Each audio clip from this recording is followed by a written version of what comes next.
So I will base today's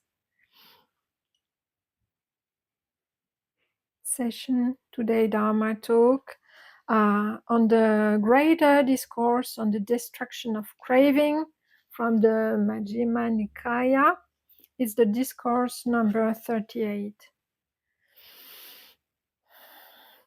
Because I always also say that in the Four Noble Truths, that there is suffering, first noble truth, second noble truth, the origin of suffering, which is craving. The third noble truth is that with the cessation of craving, there is a cessation of suffering. And the way to the cessation of craving is the Noble Eightfold Path. So most of the time, say, okay, we talk about the three kinds of craving: craving for sensual pleasures, craving for existence, craving for non-existence. But how do we destroy them? So there is the greater discourse on the destruction of craving, and in that discourse, actually, it is based on one of the bhikkhus, one of the monks in the Sangha, who has actually was not well understood the Buddha's teachings. He has developed a view which was actually quite common in his time, and which still exists among teachings nowadays. And that was not the Buddha's views, and the Buddha so invited this monk to come to him and to explain his views, and the Buddha has to, reorient, tell him that he was wrong to have this view and why. And then he gave again his teachings to all the Sangha. So the monk, the bhikkhu, is named Sati. And they were the monks, and this monk Sati, who was the fisherman's son, and the monks said, they realized that this monk Sati had what is called a pernicious view. And this pernicious view was that the Sati bhikkhu said, as I understand the Dhamma taught by the Blessed One, so the Buddha, it is the same consciousness that runs and wanders through the round of rebirth, not another one. It will be repeated quite a lot of times, so do not worry. What he had in mind is actually there is a persistent consciousness which transmigrates from one existence to another. And this kind of consciousness that transmigrates is necessary to explain rebirth. So this is quite a common view nowadays, like this kind of, okay, maybe the 5 aggregates of subject to clinging on the body will disintegrate, but there will be this kind of things, this substance, this essence, you call it. People try to make it something out of consciousness, and something that is still there before and after this the body collapses and dies. So I say, yeah, but that's true. We can, if you question yourself, question yourself if this is what you are believing or not, right? And again, for people who are developing the jhanas, these very expensive mind states, where there is only the mind experiencing the mind, then we might have this kind of view that yes, there is something, and this we can call it consciousness, and this pervades everything, and I believe that I am this, and therefore this is what transmigrates when the body dies, because when you reach those formless states, the body is not there. It's just the mind experiencing very infinite consciousness. So we can say, yeah, is it really a pernicious view? So when the monk's friends heard that, and they tried to say, is it that true, Sati, that you believe that? And Sati said, exactly, friends. And you repeat, as I understand the Dhamma taught by the Blessed One, it is the same consciousness that runs and wanders through the round of rebirth, not another. Okay, so the bhikkhus start really to, to say, okay, let's try to convince him that it's not what the Buddha taught, but they do not manage to make it understand that it's not what the Buddha is teaching. So, all right, and they say, okay, they tell what the Buddha teaches, and they say, in many ways, the Blessed One has stated consciousness to be dependently arising. So I've talked about it several times, but because it's a kind of difficult teaching, I've not yet given any class about it. This is dependent origination, but this is a key teaching from the Buddha. And yes, the Buddha stated that consciousness, sense consciousness, is dependently arisen. So that means that without a condition, there is no origination of consciousness. So consciousness is not something that is constant, permanent, eternal, right? Because then it would be like a kind of view of a self, of something that is, even if it's not material, something that lasts eternally, that is immortal, and that is which you have to identify with. And they say, no, without a condition, there is no origination of consciousness. Meaning consciousness needs a condition to arise. Right. It might be surprising for you, but this is really what it is. I've never put a word on that. And my mistake about it. So thank you for those who actually come to me, talk to me about the Dharma, because then I realized, okay, this is really a missing point in the course of this teachings class, Dharma classes. All right, so then the bhikkhu say, okay, we cannot change his mind, although the Buddha never taught us that. So let's go to the Buddha. So they said to the Buddha, they explained that there is this Sati, this monk who believes this and that. They tried to convince him, and they didn't manage. So the Buddha said, okay, tell him that the teacher is calling him.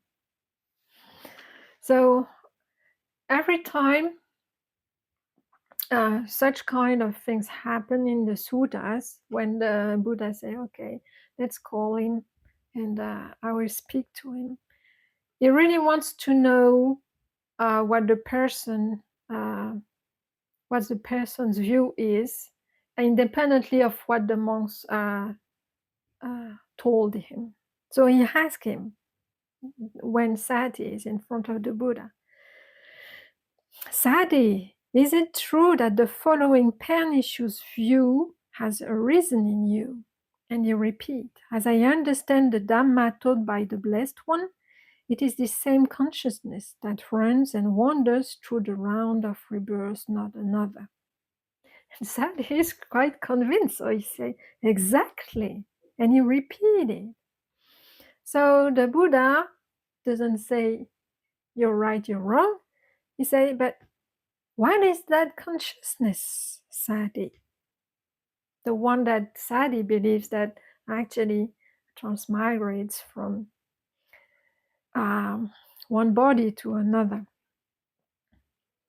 And Sati replies, Venerable Sir, it is that consciousness which speaks and feels and experiences here and there the results of good and bad actions.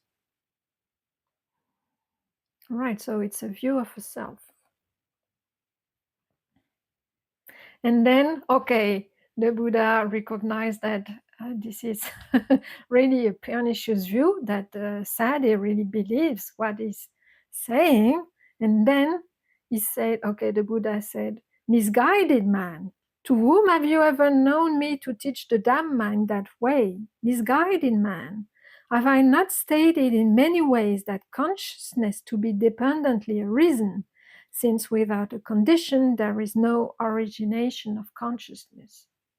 So I will explain later, well, what is the condition and what is the origination of consciousness. When we talk about consciousness, we talk about sense consciousness. So I told you that there is 6 sense bases, so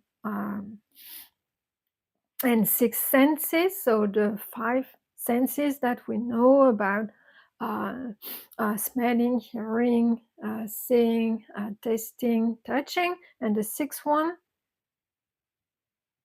is the mind consciousness. It's a sense itself. All right, so the Buddha repeats because he wants really to know that it's a pernicious view. And the consequence of that, because this we do not know, we say, okay, I haven't well understood the Dhamma, but if you actually teach badly the Dhamma, it's quite a lot of bad karma. So, and he said, but you, my misguided man, this is the Buddha talking to Sati again, you have misrepresented us by your wrong grasp and injured yourself and stored up much demerit. For this will lead to your harm and suffering for a long time. So this is really not good consequence to have grasp on this view that the Buddha really didn't teach. And saying that, yeah, this is what the Buddha taught. So if you if you have to teach the Buddha teachings, you better know what you're saying, right? All right, and then the Buddha so addressed then the monks and tried to, inquire if there was any other monks sharing this view, but no. Yeah, the monks, the Sangha say no, for in many discourses the Blessed One has stated that consciousness to be dependently arisen, since without a condition there is no origination of consciousness. Good, bhikkhus, says the Buddha. It is good that you understand the Dhamma taught by me thus. And go on. So then there is also a long passage about the conditionality of consciousness, because you say, okay, there is a condition that gives rise to the origination of consciousness. That means that those sense consciousnesses, they come and they go, even the mind consciousness. And usually we have that view that this is the mind consciousness, that actually is a kind of pure substance, essence, pure awareness. You see that on social media, like full, like you are pure awareness consciousness, and it looks like a kind of eternally thing that actually is what transmigrates. This is not the Buddha's teaching, so I wanted to make it very clear. I was caught up in that view too in the past, So, and the developing jhana, these very expansive mind states, if someone tells you, yeah, this is not the end of it, in Nibbana actually, this is the ending of the 5 aggregates of clinging, that there will be no experience there, then you might be caught in that kind of view. So the Buddha explains, because consciousness is reckoned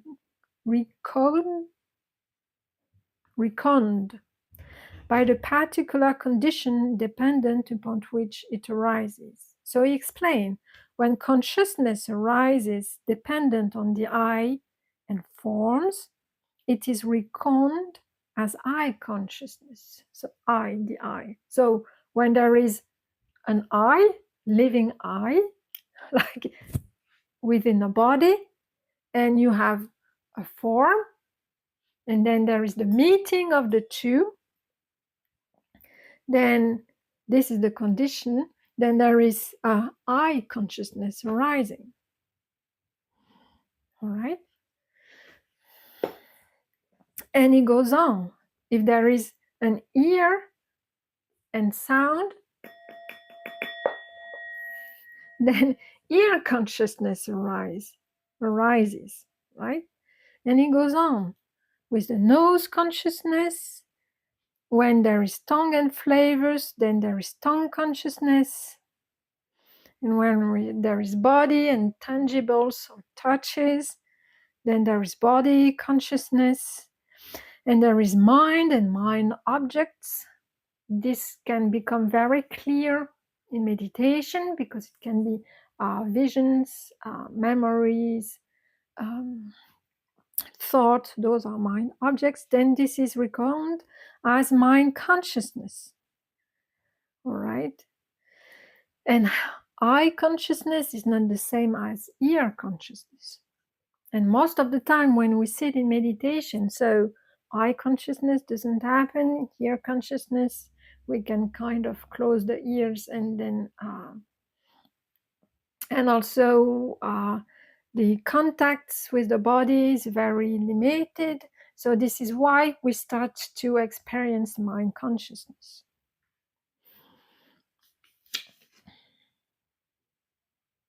And so eye consciousness is not the same as ear consciousness. There is no migration of consciousness from door to door. And this is important. This consciousness, they come and go depending on the eye and depending on a form, for example. And this is why in insight meditation during the day, the instructions are to actually notice or actually make a mental note that when there is hearing, there is hearing. When there is touching, there is touching. When there is tasting, there is tasting. And you say, okay, touching, tasting, smelling, hearing, thinking. You make those mental notes in order to realize that indeed these six senses, consciousnesses, they come and go. Okay, there might be this kind of awareness that see all of these things, but this is still mind consciousness with different factors. All right, but when you do this insight practice by noticing all of these things happening, you will realize, okay, there is eye consciousness, there is ear consciousness, there is mind consciousness, and then you will see that there is a kind of flow, and then that all comes and goes, and this impermanent characteristic of all these consciousnesses will kind of overwhelm you when you really feel impermanence and this inherent satisfactoriness, because they just pass so fast and change all the time. This is very overwhelming when you go through this knowledge. This is why we do insight practice, to realize that. Otherwise, we will imagine that there is a kind of consciousness that is kind of constant, always there, and that you can actually, that will never finish. So he keeps asking the monks to really know if they are okay with that. And he further describes the nutriment and dependent origination. And he explained what are the nutriments or the food, these four kinds of nutriment for the maintenance of beings that already have come to be, so those who are already born, and for the support of those about to come to be, so those who are not yet born. And what are the four nutriments? There are physical food as nutriments, contact as the second, mental volition as the third, and consciousness as the fourth. And he said that for those four kinds of nutriment, they have, what do they have at their source, at their origin? From what are they born and produce? And those four kinds of nutriments, they have craving as their source, craving as their origin. They are born and produced from craving. And then this is when maybe for the first time you will read or come to the knowledge of dependent origination. There is a kind of, it's a list of 10 to 12 links that are interconnected. And he say craving as feeling as its source. And this feeling, so we are talking about Vedana.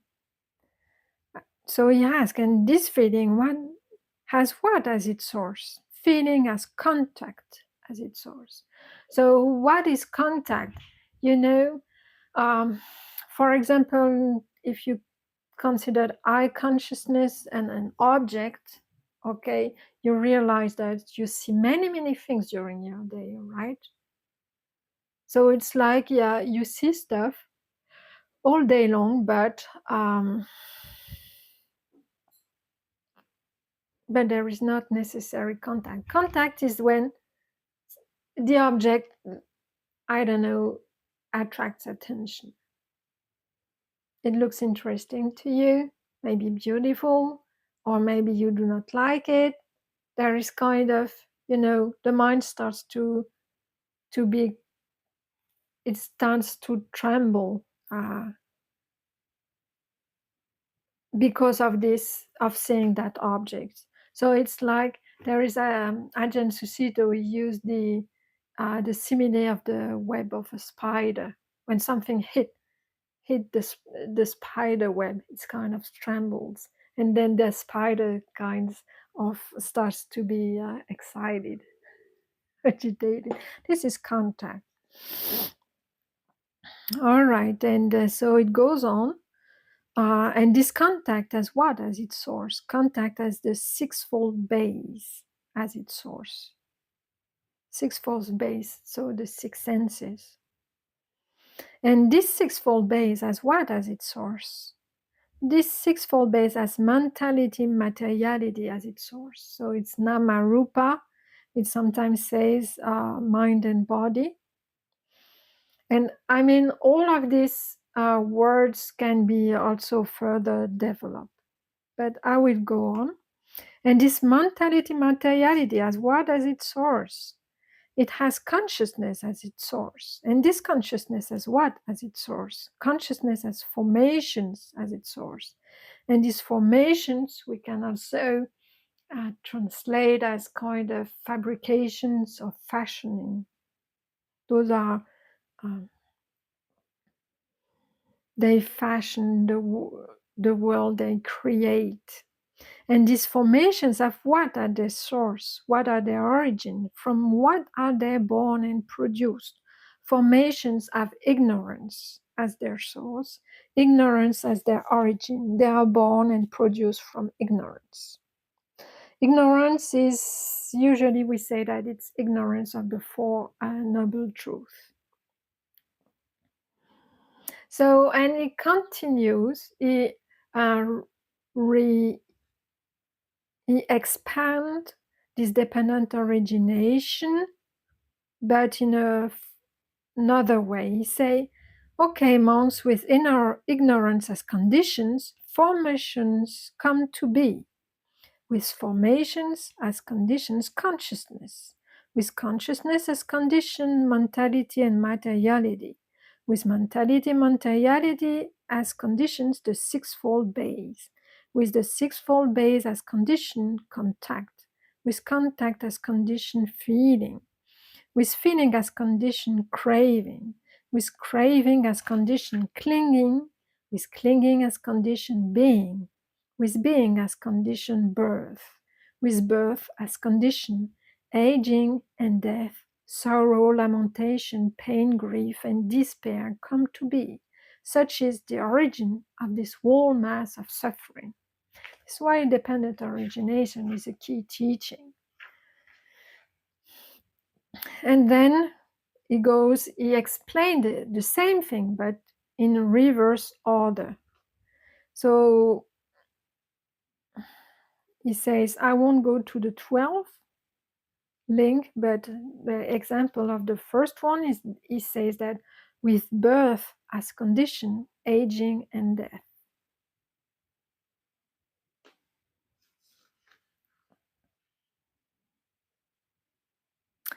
And okay, so he will recapitulate, but make it more abstract, so without the 12 links. And he say, okay, good, bhikkhus.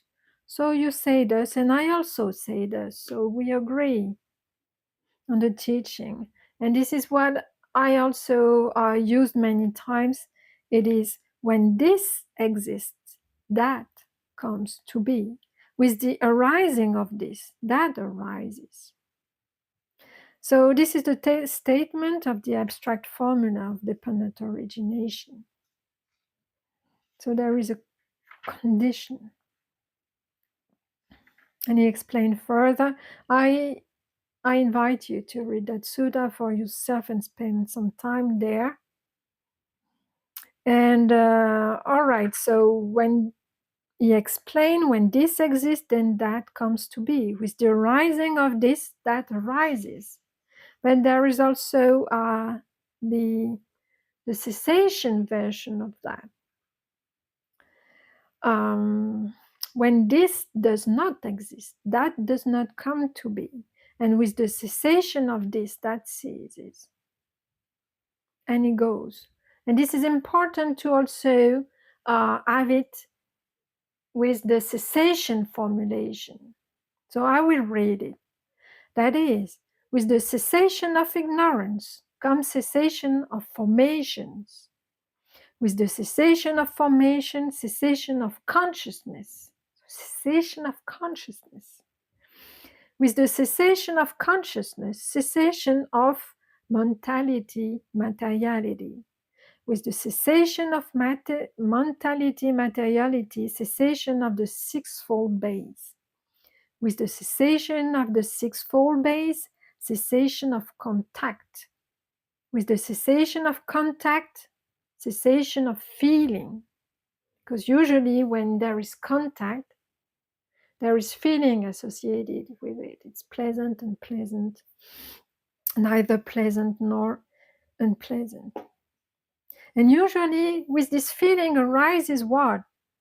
Arises craving. With the cessation of craving, cessation of clinging. With the cessation of clinging, cessation of being. With the cessation of being, cessation of birth. We were talking about the end of the cycle of rebirth. With the cessation of birth, aging and death, sorrow, lamentations, pain, grief, and despair cease. So, such is the cessation of this whole mass of suffering. So, this is very clear. And and then he explains how it works for a normal being, for a human being. So he gives, okay, he goes through, he will explain for a normal being, how things,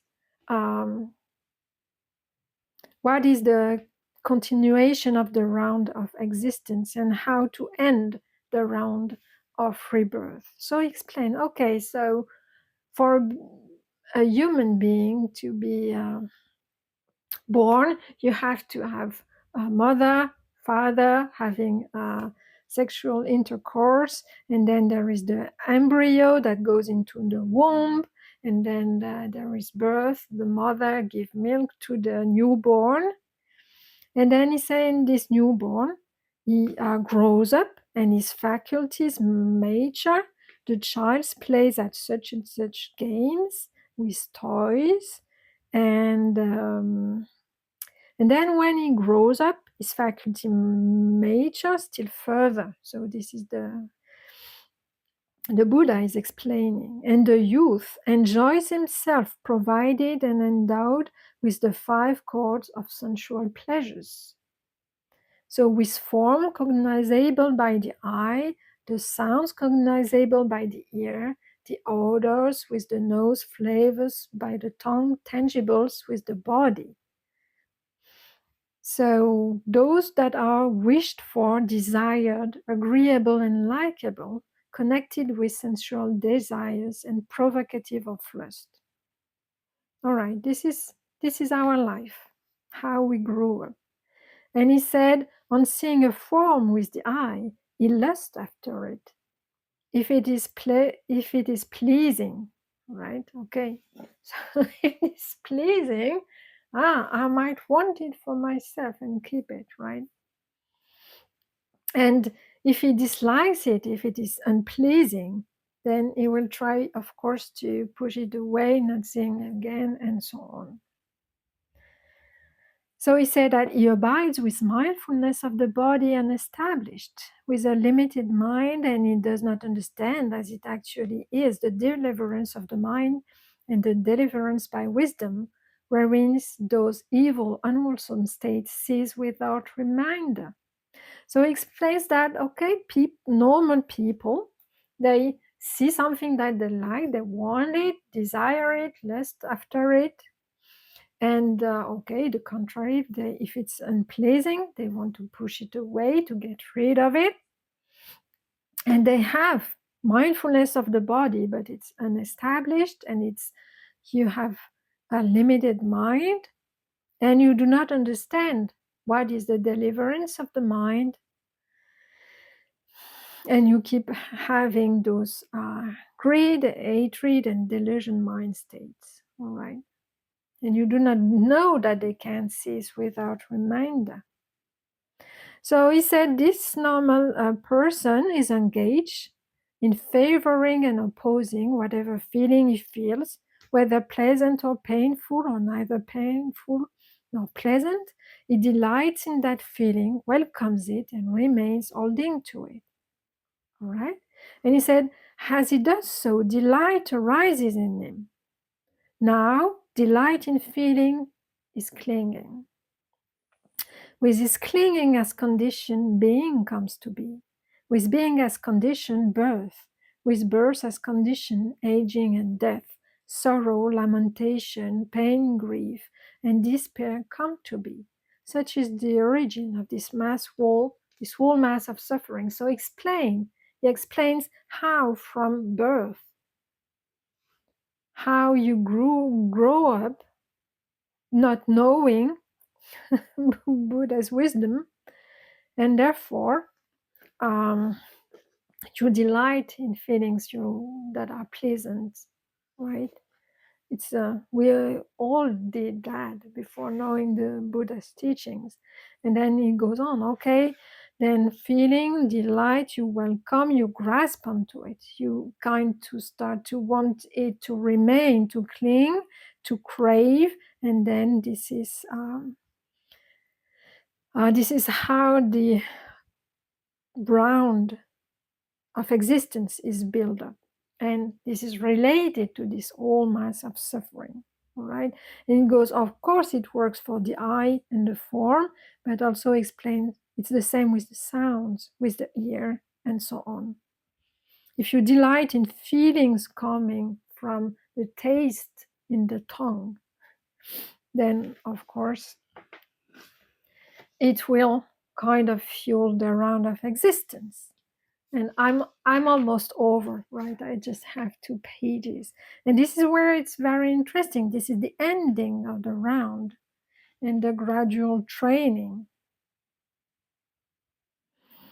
And at that moment, because he says that, okay, there is a Tathagata. So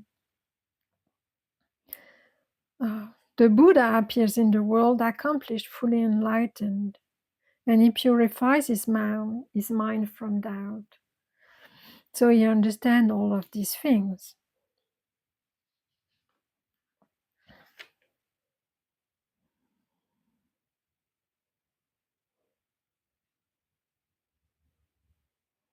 And he discovered the path again. And the ending of the round, the full cessation. He said, well, on seeing a form with the eye, it does not lust after it. So do not want to keep it, grasp it, hold on to it.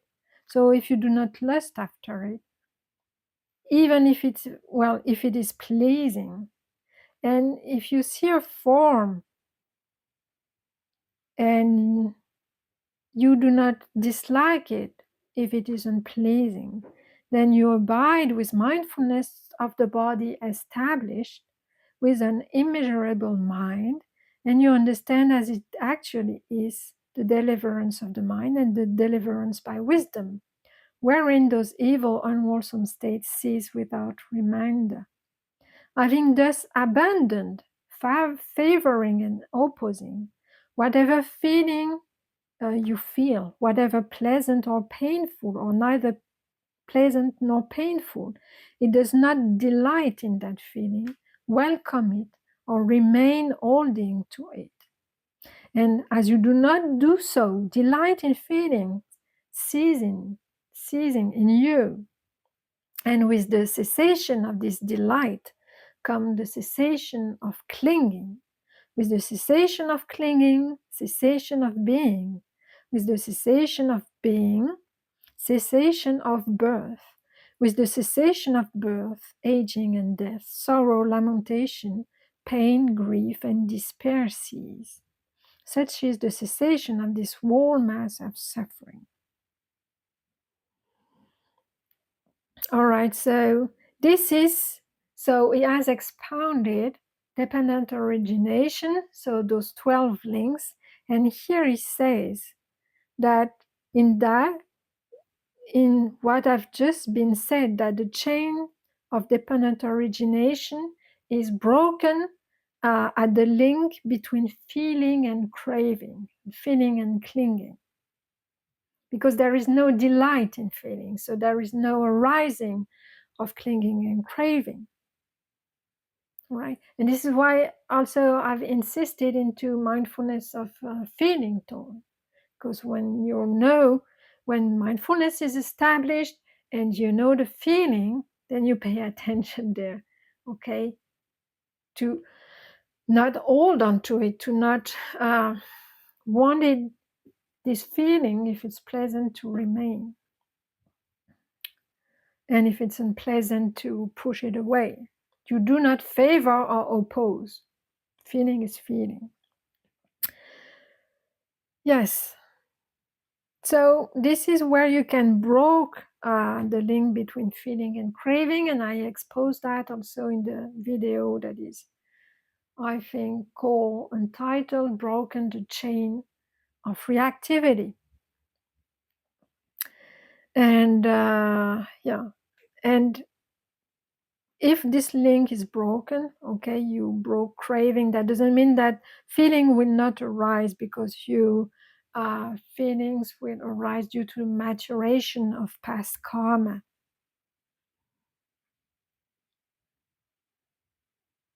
But if you do not delight into this feeling, then craving will not arise, and set off reactions of like and dislike that provide for the fuel for the round, and thus the round come to an end.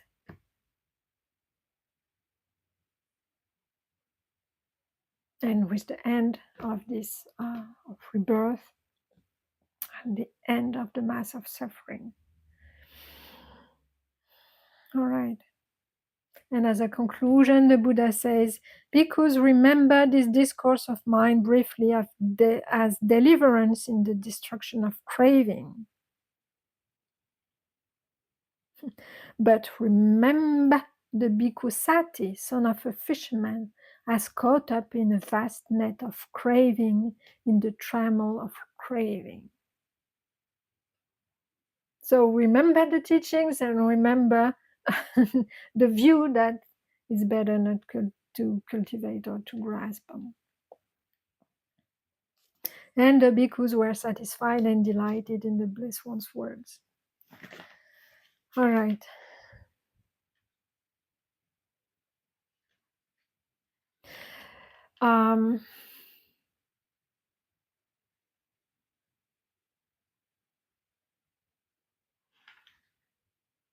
So it's a lot of material to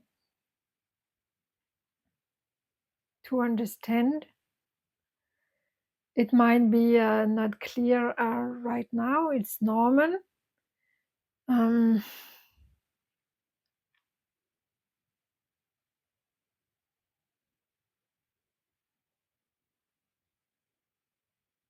And I wanted to expound it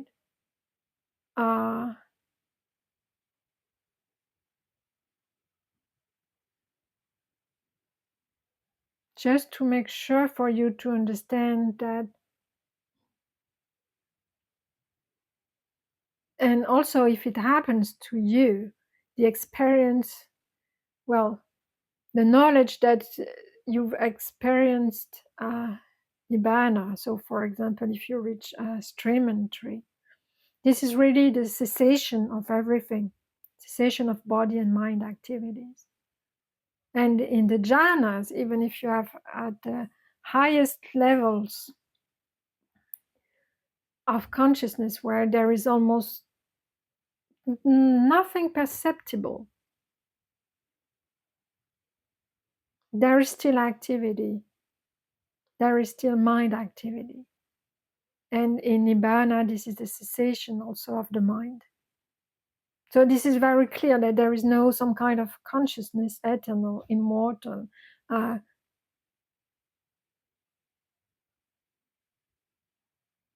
chitta, the mind, ceases. Consciousness is unestablished. And in this sutta, it says the six senses ceases, right? Because the conditions, the nutriments, they are no longer there. There is no longer fuel. So there is no remainder. So when the fully enlightened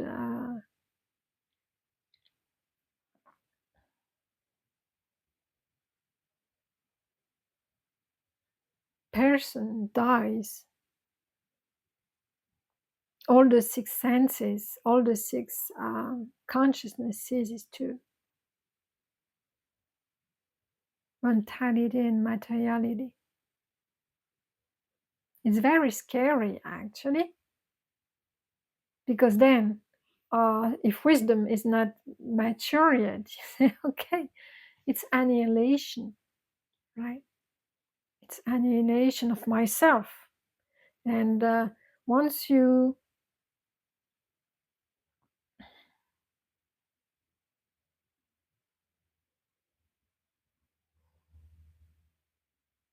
if the knowledge of arising and passing away of all phenomena is not mature enough, then strong fear will arise from that. Most probably, because there is this fear of being annihilated, of death.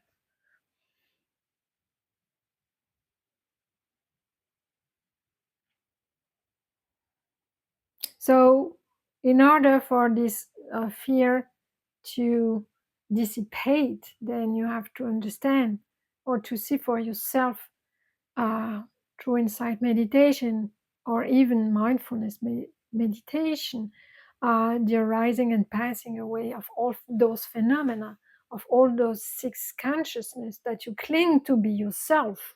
This is also why we do the no self practice, to realize that there is no, that those six consciousness arise without the need of a you, and they are not yourself. They depend on conditions. They come and go. So when you realize there is no core, no you, not an entity, then this fear of annihilation, of cessation, then dissipates. And you really have to, well, the wisdom has to develop in order to realize also through insight practice, because all phenomena are impermanent, suffering, and non-self. You realize that there is nothing to hold on to, and that indeed cessation of all of that, who are inherently suffering, is the relief. Relief is not meditation. Meditation is impermanent.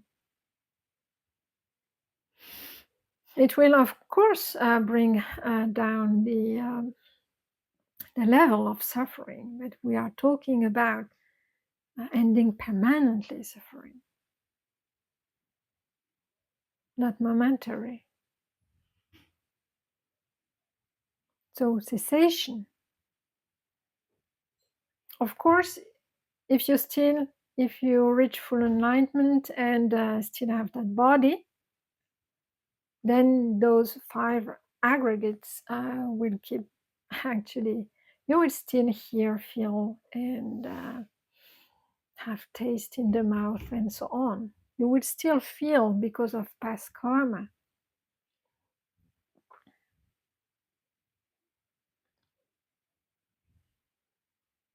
Until the body disintegrates. So this is also, so there is also emphasis of not favoring or opposing, right? So this is like, we think that, I talked about that also, that joy, of course, joy is a factor of enlightenment, but also joy has to be let go.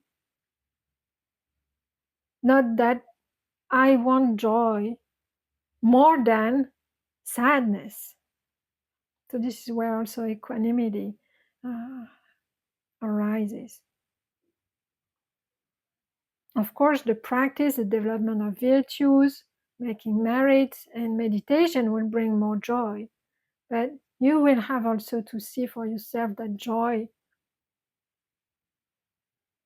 has to come and go, but not welcomed and enjoyed and delighted in and wanting to remain. All right. We all are like this. We want just joy. But then, when you do that, even for joy, you will realize that you are building up the fuel for further rebirth. This is delight in feeling, in good feeling.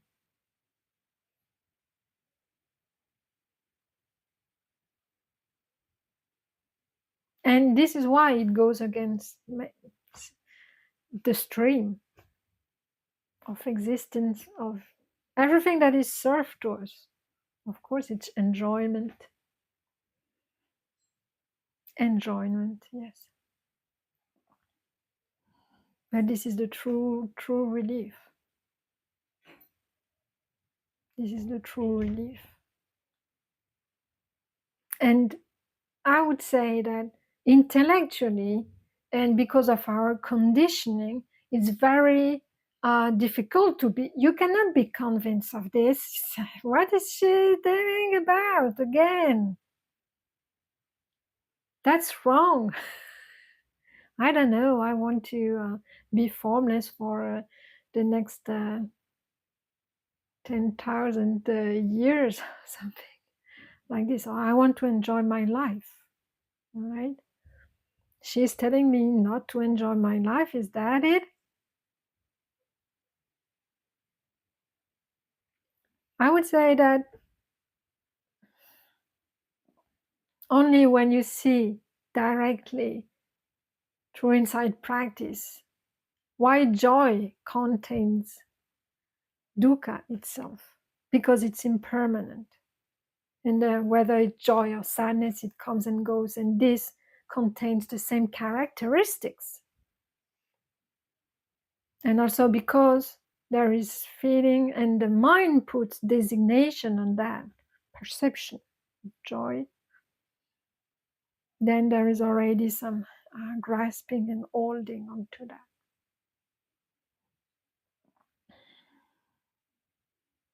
So this is why I encourage you to go to do the insight practice as well. This is what liberates. Mhm. So this was today's talk. Thank you for listening. I will ring the bell, our form, 3 times.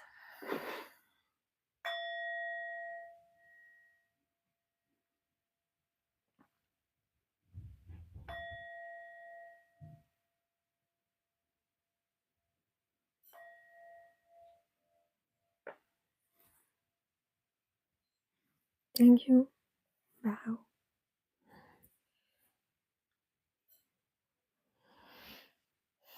If you have any questions, please feel free to unmute yourself. If you need to go, please go. I just would like to give you the number again. It's in the Majjhima Nikaya, the middle length discourses of the Buddha, and this is number 38. You can find free translations on the internet, or you can also get it from the book of Bhikkhu Bodhi. Yeah, so it's lots of information, but I would say that practice also brings you these insights. Okay, so you have to find the right, do not grasp it intellectually, and you have to find the right balance between the teachings, the words, and the practice. And really, I don't understand the teachers who say that you don't need any teachings. This I do not understand. Of course, I can understand that you can have some realization without the books, but I would say that what I feel when I try to find information about teachings, or even because Buddhism has evolved over time, and depending on the culture, Chinese and Tibetan and so on, and it has been changed also a bit. It has been changed, and I would say that it looks to me that what's kind of hype right now, it's to say that you don't need teachings, you don't need effort to meditate, you're already pure as you are, so there is no mind purification to do, and there is a kind of lots of reification, of solidification of pure awareness. So these are the tendencies that I see right now, and these are things.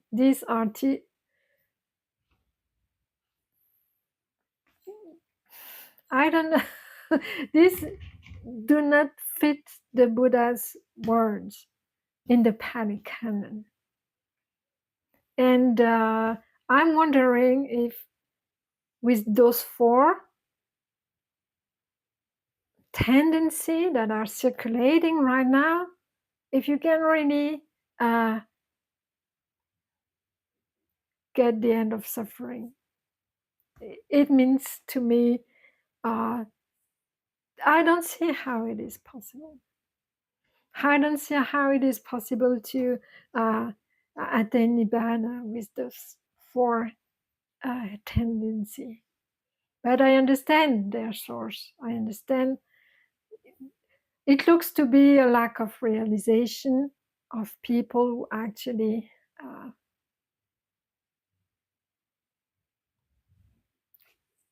convey this kind of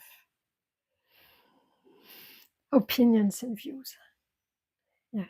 And I believe, I'm convinced that it's a bit dangerous for people. Yes.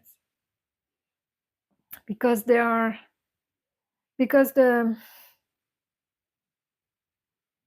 Buddha's teachings are not easy to swallow, let's say. All right, we are talking about cessation of consciousness, right? Okay, I would rather be think that I will be, I don't know, the universe. I will be one with the universe. The oneness being the whole. It looks like something maybe more interesting for the mind to grasp than the cessation of mind, of consciousness, and of the five aggregates forever. So yeah, maybe this is why it's not. It's no longer. You cannot sell that easily. Yeah, but it's really.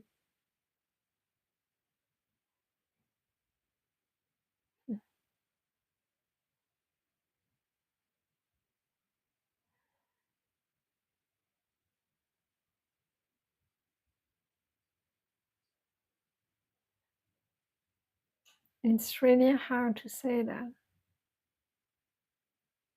The more you do this training according to the Buddha's teachings, the more profound the release and peace is. Yes. Try not to meditate, try not to have any guidance, guidelines, teachings, and try to make no effort and only think about the message of oneness, and then see if it brings you relief and the end of the round of rebirth and suffering, then well, yeah, go for it. But I wanted to be very clear about what it is about, and however attractive or not it is, but this is what I will keep um, talk about and teach. This is what I have faith in. Yes. Okay, thank you.